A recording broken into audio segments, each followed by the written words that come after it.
Good morning, folks. Dan Taylor, audio prosthologist and hearing aid dispenser down here in my lab in the heart of old historic downtown Melbourne, Florida.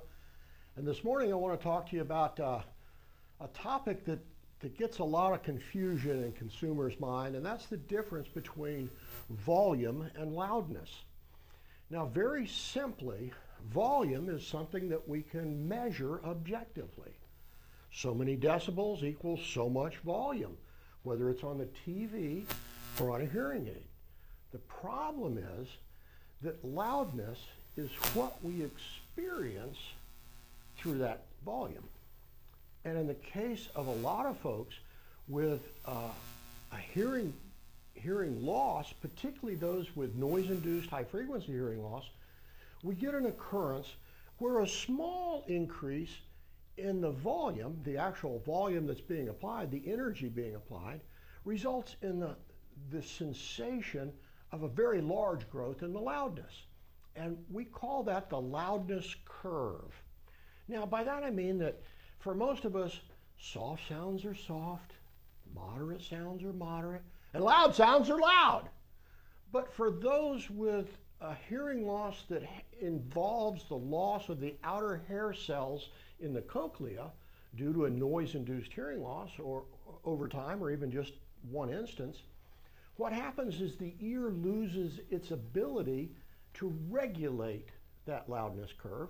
And so a small increase in the actual volume generates a sensation of a great deal of growth in loudness. Now, one of the things that we try to accomplish in every good hearing aid fitting is to restore that natural growth of loudness so that the curve as things go from soft to loud is generally nice and smooth. It doesn't go from, oh my God, to I can't hear it, or vice versa. I can't hear that to, oh my God, it's too loud. And those are the things that the advanced circuitry that we use today in our industry are really good at addressing. The equipment I'm using, the Rexton Emerald 80s, is so good that they can actually advertise that it does deliver better than normal hearing and noise.